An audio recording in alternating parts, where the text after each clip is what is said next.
The wonderful life message for today is titled, Cultivate a Can-Do Attitude. Cultivate a Can-Do Attitude. And I give credit to the great Christian D. Larson for much of what we're going to find in this message today. So we're going to cultivate that can-do attitude and realize that if I can, if I think I can, and so we take that into our mind and we begin to believe it in a greater way. There are many essentials to a real permanent success, but there is one essential without which all the others become practically useless. The man who succeeds, or the person who succeeds, is invariably impelled to press on and on by something within them that tells them that they can. They may have no name for this something, nor may they give to its presence special attention. Nevertheless, they know it is there, and it gives them an inner determination that nothing in the world can conquer or destroy. Those who are inwardly convinced that they will succeed and have this conviction within them becomes so powerful and so deeply rooted in the very foundation of their being that it refuses absolutely to be disturbed by any circumstance whatsoever. In the spirit of this conviction, we can proceed with a single eye upon the goal in view, gaining ground steadily and demonstrating every day through actual results that our conviction is based upon fact. So we take that into our mind one more time. I can if I think I can, as we cultivate this can-do attitude, But where does this conviction come from? Where do great minds receive this inner determination, the power of which is greater than any obstacle or adversity that can possibly be met in human life? And can anyone get possession of this interior something that simply must press on to victory, no matter what the circumstances may be? These are questions of vital importance to everyone that longs for greater things, and it is the aim of this message to answer them in the manner that will be fully intelligible to all, that everybody can understand, and thoroughly satisfactory to the most exact. So let's take these things into our mind. To attain great success, we must inwardly feel that we can, and we must be inspired by a determination that is not only irresistible, but is as deep as the fathomless depths of life itself. He who thinks he can, or she who thinks she can. Those who think they can will use effectively all of their present power and will steadily increase the capacity of that power. Those who doubt this power, however, will fail to use it. And herein we discover one of the first causes of failure, as well as one of the greatest laws in achievement. The less confidence we have in ourselves, the less of ourselves we will apply in action. While the more confidence we have in ourselves, the more of ourselves and all of the powers and faculties we possess, we will use in whatever work we may be engaged or into whatever activity we may be engaged. Let's bring that into our mind and begin to realize it. We must have a greater confidence in ourselves and realize that the only person we can truly depend on to choose those things for us, to have those things for us that bring us a greater realization and a greater experience of a prosperous, healthy, and joyous life is ourselves. God will not force us into receiving our good. Nobody can think for us. Nobody can have confidence, that inner confidence in us that we must have ourselves, so we must do it. Now, some minds naturally feel that they can, and there's a reason why. When we learn why they have this confidence, we may gain the same confidence, and success will come to us as surely as the rays of the rising sun. But other minds of equal or even greater ability are confused and depressed with so much doubt that not a single faculty gives expression to more than a fraction of its inherent power.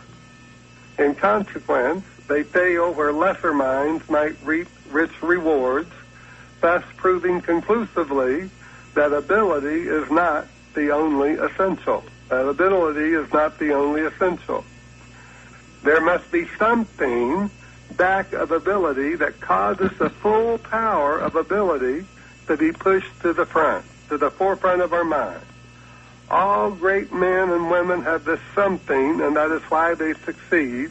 And we must also add that it is the possession of this something that makes them great, though this something is not beyond the many. It's not beyond anyone.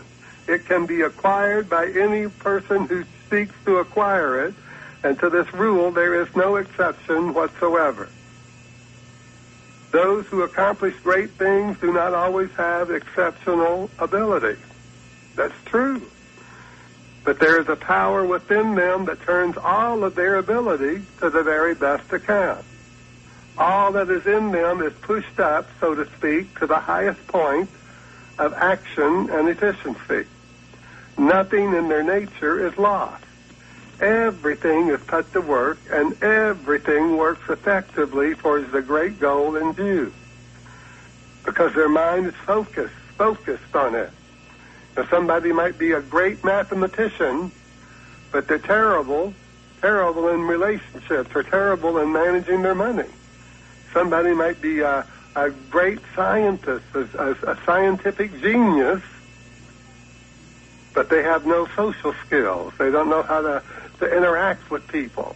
Everybody has that something, if they focus on it, that is theirs. Does that mean they have to be the lesser in these other things? Of course not. But it means that we can achieve those things that we seek to achieve if we keep our focus on those things we seek to achieve. Nothing in their nature is lost, he says. Everything is put to work, and everything works effectively towards the great goal in view.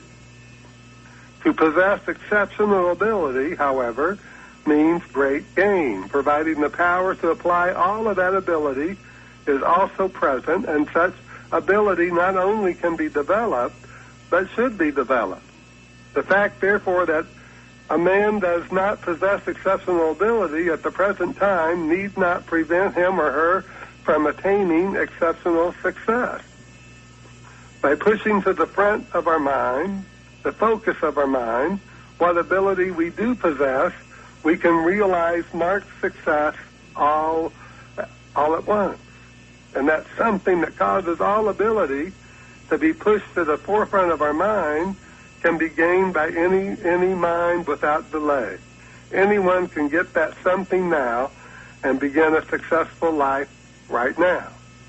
But we must choose it. We must choose it. We must choose to cultivate and foster that can-do attitude and not let anything stop us, not let anything, any circumstance, any situation get in our way, and just realize that the way will open up when we make that great decision to have, to do, or to be whatever it is, and we're persistent with it.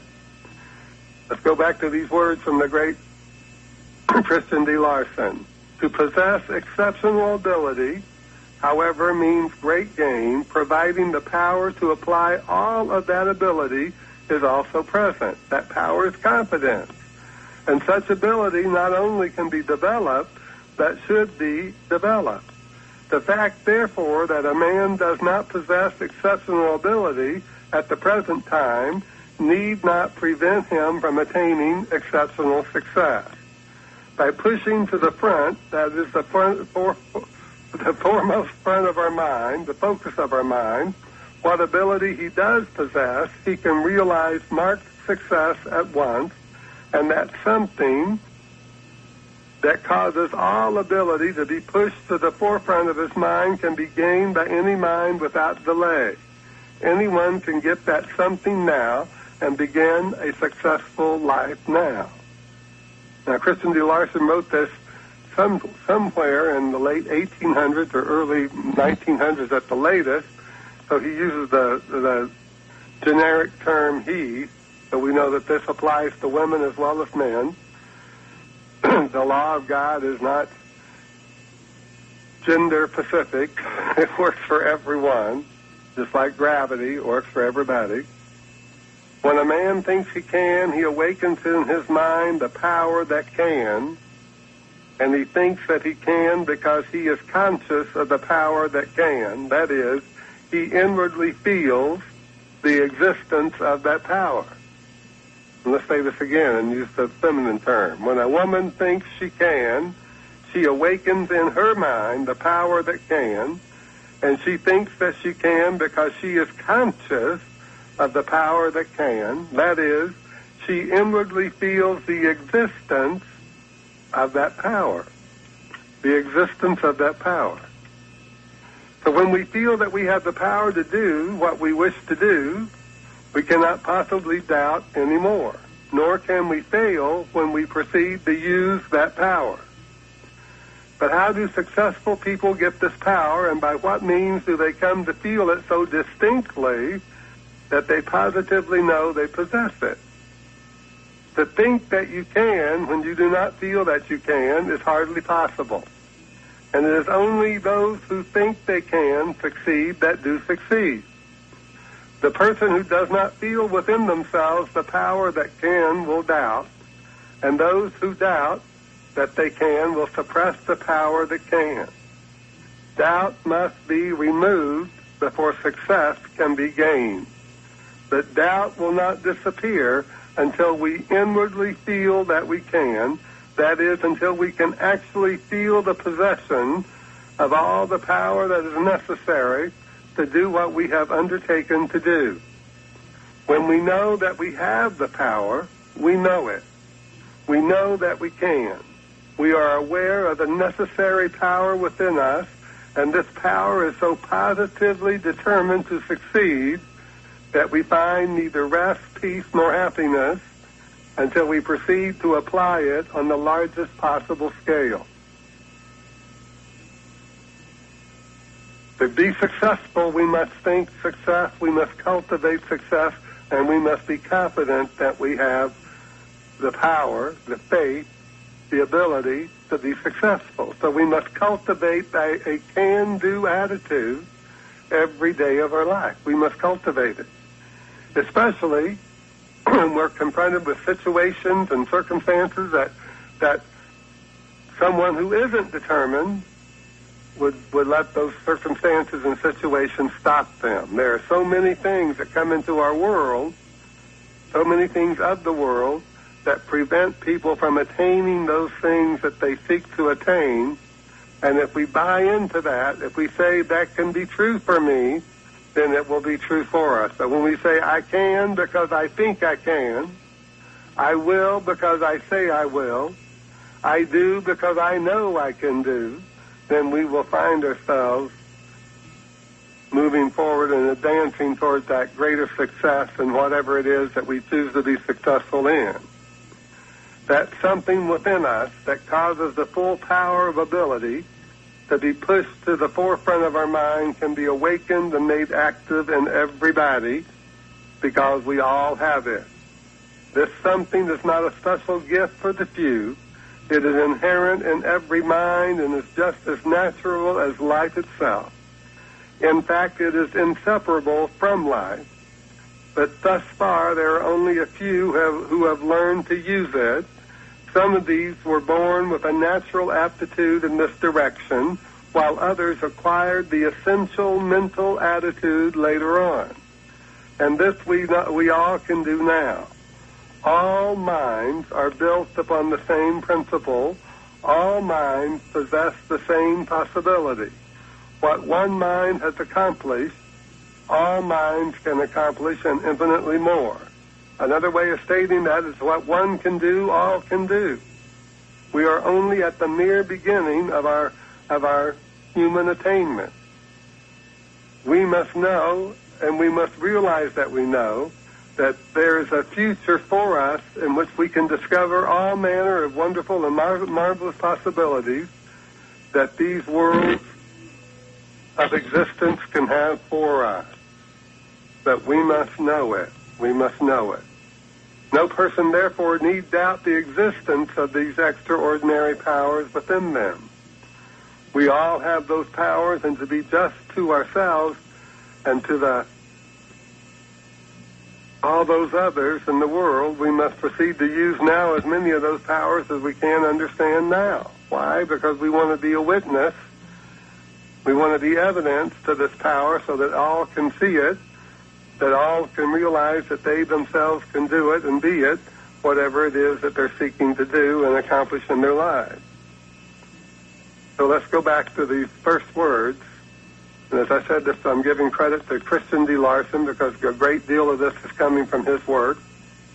There are many essentials to a real permanent success, but there is one essential without which all the others become practically useless. The person who succeeds is invariably impelled to press on and on by something within them that tells them they can. They may have no name for this something, nor may they give to its presence special attention.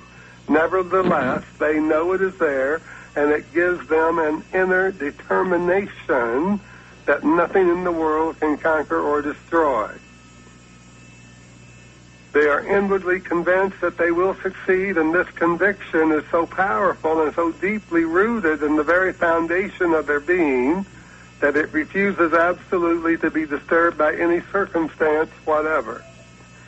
In the spirit of this conviction, they proceed with their eye single upon the goal in view, gaining ground steadily and demonstrating every day through actual results that their conviction is based upon fact. Their conviction is based upon fact. So we know that to attain great success, we must inwardly feel that we can, and to inwardly feel that we can, we must cultivate that can-do attitude every day, every day. We must inwardly feel that we can, and we must be inspired by a determination that is not only irresistible, but it is as deep as the fathomless depths of life itself.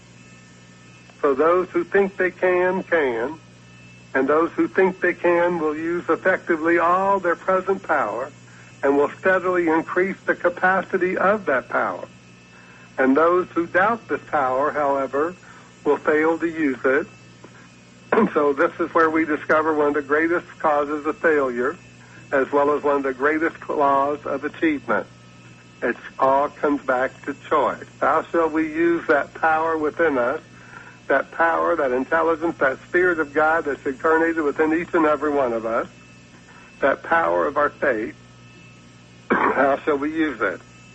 The less confidence we have in ourselves, the less of ourselves we will apply in action, while the more confidence we have in ourselves, the more of ourselves and all of the powers and faculties we possess, we will use in whatever work or whatever thing we may be engaged in.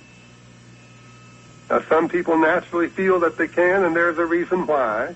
When we learn why they have this confidence, we may gain the same confidence, and success will come to us as surely as the rays of the rising sun. But we must know that we can. We must begin to believe it and begin to accept it and affirm that we do every day until it becomes our truth. And the Mastermind Jesus said, it is the Father that doeth the work. The Father works and then I work. What is the Father? The Father is the Spirit within us. Jesus said, the Father is the Spirit. We must worship Him in spirit and in truth and know that we are that very image and likeness of that Spirit, life, and truth that God is. That when we entered into this world, we forgot just how powerful that image and likeness is. Because we become too fastened to the material world, too fastened to the beliefs of the world, too fastened to the excuses of the world. The separation of good and bad and good and evil and all that superiority and inferiority nonsense and all the other things that separate us and divide us and cause us to see people as lesser and greater. Until our mind is so confused we lose our own self-confidence. It's not enough that we believe in God, but we must believe in ourselves. It's not enough that we are inspired by other people's success, but we must find that power of success within ourselves, that power to gain our success, to realize our success, and to enjoy our success. Each and every one of us has something that will give us a great interest in life, a great enthusiasm for life if we let it come forward into our awareness. But if we don't have confidence in ourselves, it won't come forward. We must have confidence in ourselves and let ourselves be open and receptive to that new idea, that greater purpose that the infinite has for us. The great Emerson said, that which I am to do best, only, only my Maker can teach me, while only my Maker can make me aware of it too. Because it must enter into my mind. But I must open my mind, I must prepare my mind, just as a farmer prepares the soil to plant the seed. I must prepare my mind, cultivate a can-do attitude, cultivate persistence, cultivate self-confidence. I must prepare my mind to accept the idea. And as I prepare my mind and get into that feeling of confidence that there's something for me, and I ought to have it, and I'm going to seek it, and I'm going to find it, and I'm going to say that it's mine, even though I may not even know what it is. I'm going to say everything good that I can think of, everything good that comes to me that brings me a greater realization, a greater experience of the joy of living, I accept it right now, right where I am. And I start bringing that thought into my mind that God is bringing to my awareness that not only the power, the confidence, the interest, the purpose, but that can-do attitude that will get me to it and get me through whatever I need to get through to accomplish that thing that is mine to accomplish. And I have the confidence within myself and within my faith and within my God to do it. I know that in Him I live and move and have my being, and in this Him, being spirit, life, and truth, power, intelligence,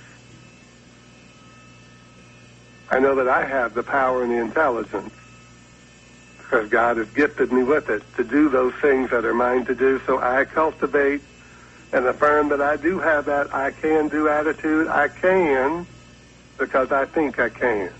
I can because I know I can. I can because I believe I can. And so it is. Amen. Once again, I want to thank you for being with me.